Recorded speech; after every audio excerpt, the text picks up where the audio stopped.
Hey everybody. So I felt the need to do another review. I think I did one a month ago. But I just got back from the muzzleloader Utah buck deer hunt. And I went up kind of up by Yost, Utah. And in this machine, I had me and 4 other adults, full-grown adults. So I had a lot of weight in here. And our packs, and everything. And I took this sucker up some hills and hit several boulders on the bottom, which actually really bummed me out. That waviness you see, that's just from it expanding and contracting. It's always done it. But you can see I got some nicks on there on the bottom now. And really that's what it's for, so I guess that's fine. But what I wanted to show you guys, so what I learned is this thing will go up any hill, man. The thing is, it will crawl though. Low gear for, 4-wheel low. If you put that thing in gear, even with 5 adults in there, heavy adults, this thing would go up steep hills at 5 or 6 miles per hour. So I got home and looked at the belt thinking, okay, it's probably time to replace the belt because I have got roughly 1,223 miles on it. I don't know if you guys can see that with the sun.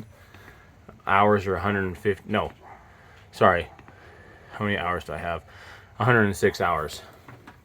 So look at my belt. I thought it was going to be pretty shredded. That thing looks phenomenal still. So the only place where there'd be a little bit of cracking is right here in the middle. Right here in between each one of these grooves, because that's where it goes and bends around the corner. So that's perfectly fine. I believe the manual said replace the belt at around 1,500 miles, so I probably will, but I honestly expected this thing to be shredded. And it's not. It looks phenomenal. One complaint I have is that thing, where I was really dusty, and it sucks in a lot of dust. The intake, I believe, is right here, and then it has this tube that attaches to it on the cover. But I believe the intake goes up here behind the seat, I think. And that just sucks in dust like crazy. And then it spits out the air through this guy right here, which just comes out openly right here under the air filter. So, I just want to point out how amazing it is. Like, I'm so thrilled with this machine, truly. Complaints that I have as of today when I've done the review are, I definitely don't like the way it takes off in high. Like, high is super bouncy, and it makes that drive shaft make like a go sound as it's catching. And I know that's normal for these, but man, it just seems like I don't see the other brands do it nearly as much. When you put the sucker in low though, it takes off like butter. There's no bounciness in the clutch, no bounciness. It's like that metal grinding sound. It's really just your drive shaft going until it catches. It does that in high, and every time someone gets in with me that doesn't know side-by-sides, they're like, oh, that sounds terrible. You got something going bad back there. I'm like, no, it's fine. But part of me's thinking I want to reclutch it because of that.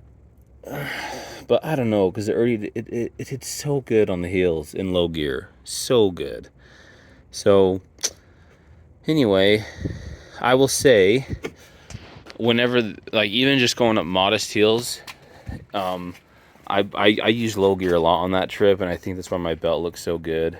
Is because I used the appropriate gear when it was needed. But phenomenal machine, guys. Like, my tires at 1,200 miles, you can see, I'd say that looks pretty decent, honestly. Like, let me show you the front.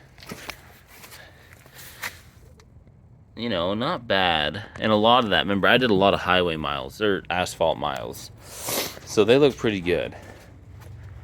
But yeah, there you guys go. I'm still loving it.